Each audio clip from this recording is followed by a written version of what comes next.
Man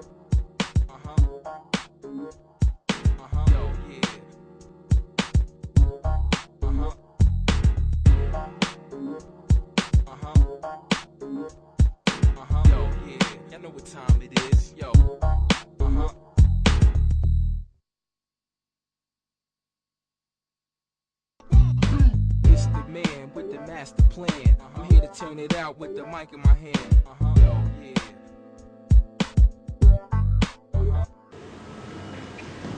Tu te souviens du plasticien qui était venu au bahut là sur les gants là?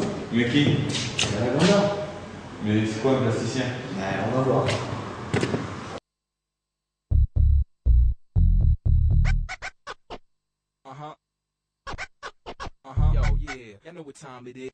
En quoi consiste le métier de plasticien? Alors le terme plasticien, c'est un terme qui a été un peu inventé pour définir, parce qu'avant on disait peintre, on disait sculpteur, mais aujourd'hui, ou photographe. Mais aujourd'hui, il y a des gens qui font des choses qui servent à la fois dans le registre de la photographie, de la vidéo, de la peinture. Donc il y a des gens par exemple qui utilisent la photographie, comme moi, et qui sont peintres aussi. Et donc, je ne suis pas vraiment peintre et je ne suis pas vraiment non plus photographe. Donc, ils ont inventé ce terme plasticien pour définir tout un registre de médiums que les personnes peuvent utiliser. Et on définit donc ces gens qui utilisent ces différents médiums sous le terme plasticien. D'accord. Est-ce que c'est pour vous une passion ou un métier? Non, c'est un métier. Un métier? Oui. Une passion peut-être? C'est une passion aussi, mais c'est surtout un métier. D'accord. Depuis quand exercez-vous cette passion dans ce métier? Depuis environ une vingtaine d'années maintenant. Comment qualifiez-vous votre travail? C'est un travail de plasticien. Oui, mais qu'est-ce que vous voulez dire par là, dans le registre artistique? Alors, je pense que... Ah oui, non, alors, mon travail, ça serait plutôt à définir du côté de l'installation éphémère, qui sont ensuite fixées sur support photo. Donc c'est vraiment un travail, et j'exploite aussi plusieurs registres, la vidéo, la photographie, la peinture. Oui. Arrivez-vous à vivre de votre travail? Seulement de ça? Non, c'est mon travail. Avez-vous été influencé par d'autres artistes contemporains, anciens? Pour ce qui est de ma formation de peintre, j'ai été influencé sans doute par l'école photoréaliste, les hyperréalistes américains des années 60, comme Chuck Close, des gens comme ça. En quoi notre société vous inspire-t-elle? Est-ce que vous avez vu l'exposition? Non, vous n'avez pas vu l'exposition. C'est une question qu'on m'a posée beaucoup parce que j'avais fait des camouflages dans des supermarchés. Donc on m'avait dit, est-ce que vraiment vous avez un regard critique sur la société? Est-ce que vous portez un jugement sur la société de consommation, etc. Pas vraiment. Au départ, ça s'est jamais présenté comme ça. J'ai jamais, au début, essayé de produire quelque chose de conceptuel sur la société de consommation. J'ai trouvé que j'ai décliné cette technique-là dans des univers qui étaient tous différents. Et il s'est trouvé que j'en ai fait dans les supermarchés. Et ça ne voulait pas dire que j'avais un discours sur la société de consommation. Pourquoi intervenez-vous en lycée agricole? Parce qu'on me l'a proposé, et puis parce que ça permettait de sensibiliser des gens qui n'ont pas, des personnes qui n'ont pas une formation en art contemporain, de voir un peu ce qui se faisait. Pour présenter, oui, pour essayer d'amener, c'est un peu la même démarche, d'essayer d'amener une pratique que certaines personnes n'ont pas l'habitude de voir dans un autre endroit, de sortir de son cadre habituel. Que peut apporter ce genre de travail aux jeunes? Aux jeunes?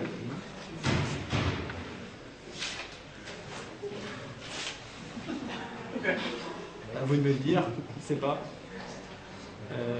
Peut-être de voir d'autres pratiques, de voir peut-être que d'autres gens font d'autres choses.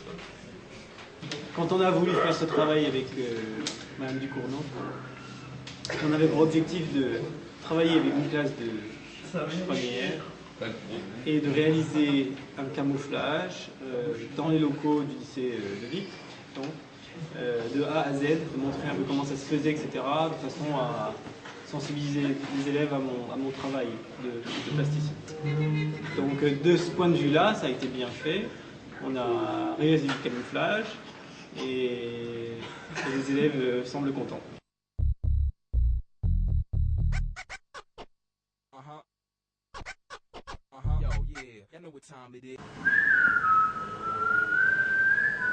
Attends, ça te rappelle pas quelque chose, toi, ça?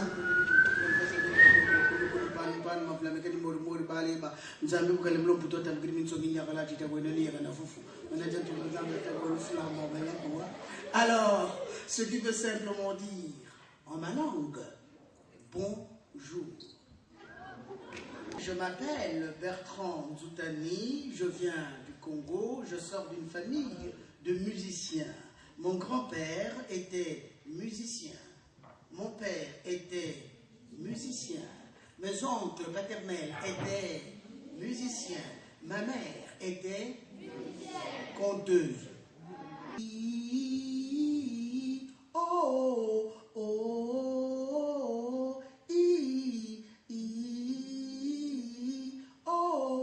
oh, oh. Vous avez compris? Vous pouvez essayer? Alors vous réglez bien vos voix.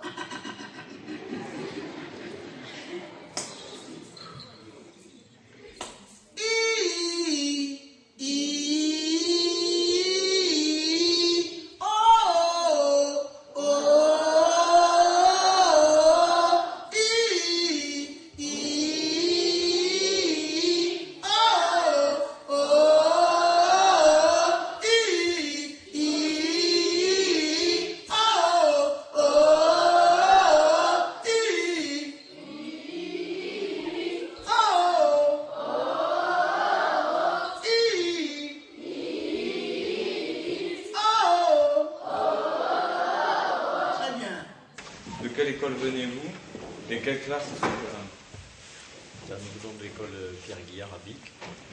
Cet après-midi, il y avait des cours moyens, cours moyens 2. Et ce matin, il y avait des CE1 qui sont venus, qui sont des plus petits. Moi, je suis enseignante de la CLIS. Avec qui avez-vous organisé cette représentation? Alors, cette représentation, elle est organisée par le service culturel municipal et c'est une programmation des jeunesses musicales de France, des JMF, qui nous ont tout un programme déterminé et nous nous sommes inscrits pour accueillir Nzoutani. C'est une trompe en bambou. En partant, le bambou est très gros, il devient moins gros et de plus en plus petit. L'embouchure, c'est cette partie-là, c'est par là que je vais souffler. Mais tout se passe au niveau des lèvres. Si je ne fais pas vibrer mes lèvres comme ceci, le souffle est simplement amplifié par la colonne d'air, comme ça. Mais si je fais brrrr, ça me donne ça.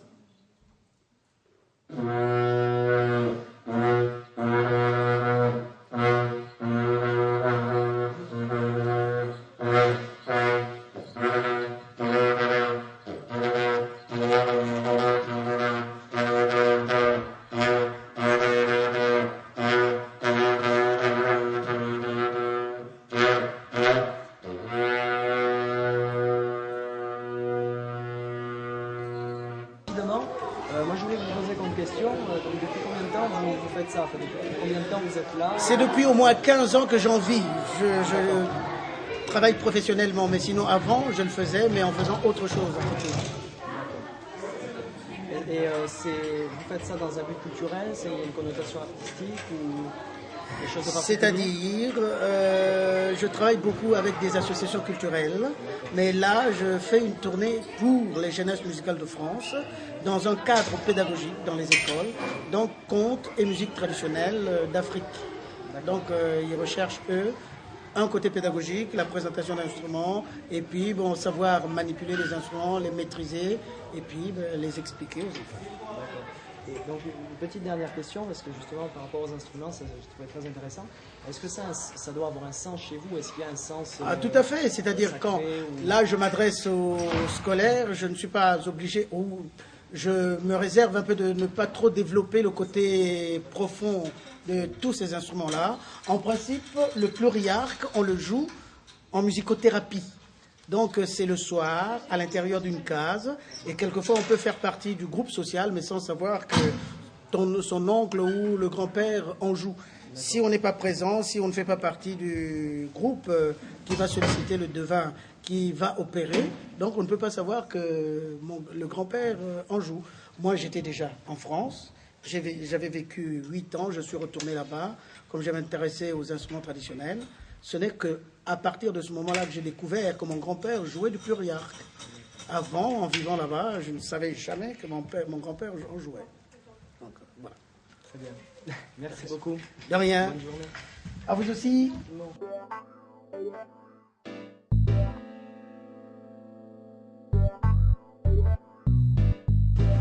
Mince, on s'est chié le don du sang. Mais t'en fais pas, on n'est pas encore majeur. Attends, l'échappe est belle.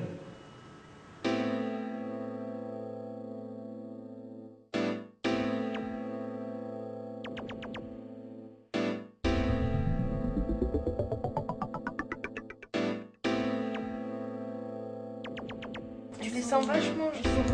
Parce que c'est vrai que l'aiguille, tu sais, maintenant ils ont des aiguilles tellement fines pour te piquer que tu sens pratiquement plus rien. Celle-là,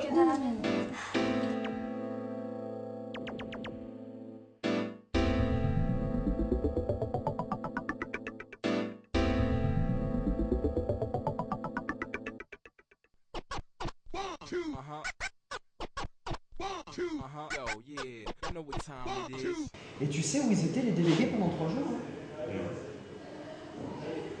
D'aller sur la forêt et au-dessus, d'accord? Donc vous alliez dans un sens ou dans l'autre.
Ah mais oui c'est vrai, on présente le petit mag. Ça y est, t'as enfin compris. Et là, il nous reste une dernière chose à présenter.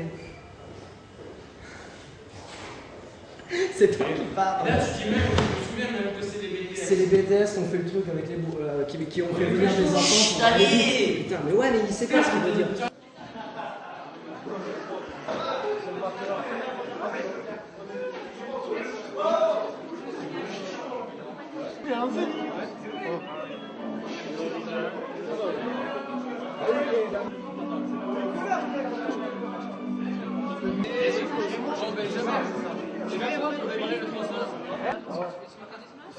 Oui, c'est votre film pour eux,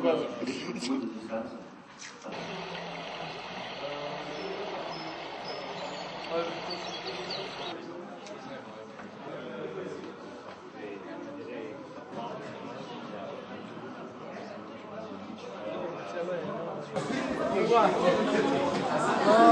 ira tous au... C'est ça, c'est ça en fait. Ça c'est tout frais. Ça, ça sent mauvais, ça. Alors je voulais savoir ce que vous présentiez en fait là et pourquoi vous faisiez ça en fait. Et bien, à première vue, c'est les plantes aromatiques. Ouais. Donc c'est les plantes utilisées pour la cuisine ou pour faire des infusions. Donc le but c'était de réaliser le projet PiproCap qu'on a à faire dans notre formation. Et on a fait ça. D'accord. Et vous faites ça, vous faites venir des petits, c'est pourquoi? Pour les informer, pour les sensibiliser, c'est plus pour ça. Pour les informer, les sensibiliser, leur faire sentir, les prévenir que les plantes vont faire pas mal d'usage finalement. Bon, alors la première étape, c'est la transhumance. Donc l'apiculteur, il amène les ruches à proximité de champs, donc il y a des arbres ou des champs de tournesol.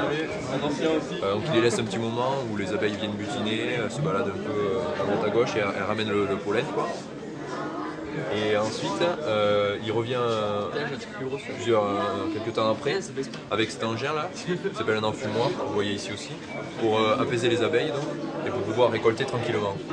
Là, nous venons de l'école Saint-Martin à Vic et donc ici nous avons deux classes, une classe de CE et une classe de CM. Dans la classe de CE, il y a des CE1 et CE2 et en classe de CM, il y a des CM1 et CM2. Et donc vous venez ici pour un but pédagogique précis ou c'est plus par invitation des BTS? Alors dans un premier temps c'est à partir de l'invitation qui nous a été faite l'établissement et on a trouvé ça intéressant. Et à partir de ce qu'on a vu là, on va pouvoir éventuellement avec mon collègue exploiter le sujet que les enfants ont vu ici. D'accord, très bien. Qu'est-ce que les enfants peuvent retenir de ça? Vous pensez que...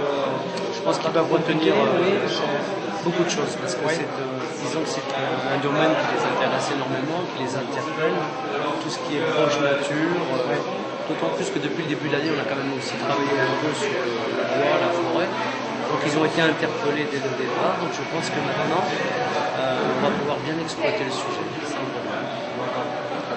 Et donc, oui, vous disiez justement que vous aviez étudié un peu le sujet en moyenne d'année. Est-ce que justement dans votre travail en classe, vous avez une approche de l'écologie? Tout à fait. Donc, qui peut être une approche là ici, mais je veux dire, est-ce que vous, après, sur l'année, il y a un travail d'éveil? Tout à fait. Ça, oui. Ça fait partie d'ailleurs des programmes de l'école primaire. D'accord. Le respect de l'environnement, l'éducation à la citoyenneté. Et notamment, ce groupe-là a participé au début de l'année à l'opération Nettoyons la nature, là, qui avait été lancée tous les ans. Donc on s'y est inscrit, on y a participé et on a fait un gros dossier après sur le respect de l'environnement, la pollution, le recyclage des déchets, etc. C'est des sujets qui les intéressent beaucoup. D'accord. Très bien. Merci. Je pense que ça sera tout. C'est à vous qu'il faut dire merci.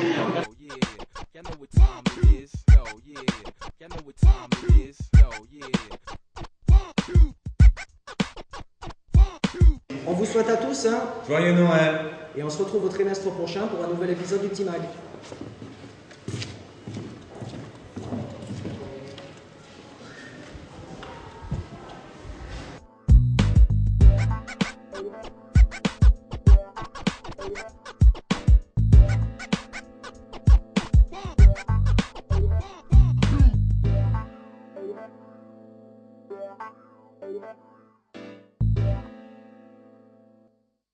Oh, Guillaume, tu te souviens cet été, là, le temps qu'on a eu, on est hyper chaud et là, il pleut. Ouais, ça fait chier. Ouais, c'est clair. Salut les gars, ça va? Salut.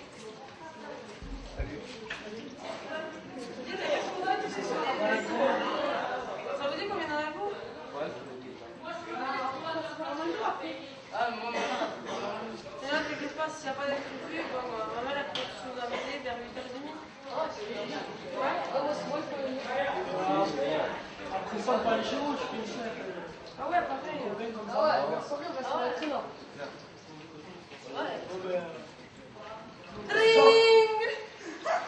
Dans ce dialogue, on constate qu'il n'y a pas tout le temps de mauvais rapports entre les élèves, car chacun parle à son tour, puis écoute. Pas besoin de s'insulter pour pouvoir se comprendre.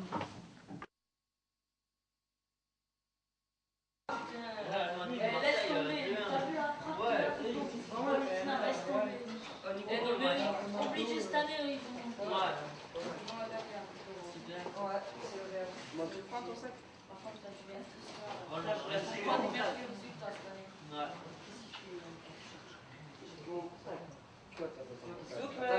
C'est pas long, on l'a pas ton portable. C'est pas long, alors. On est arrivé. Je sais qu'elle fait penser à ça. C'est pas ton portable. C'est pas long. On a pas touché à ton portable. C'est ça. Non, mais il est là. Non, c'est pas bon. Et ça fait longtemps qu'on a des voiles.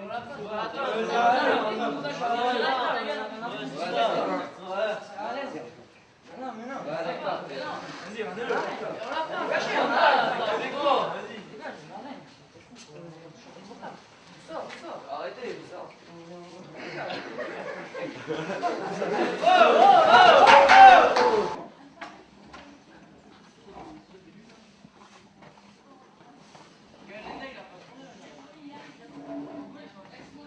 Comment c'est trop parti en live? On aurait dû causer avant de se friter. L'agressivité, c'est pas une bonne chose.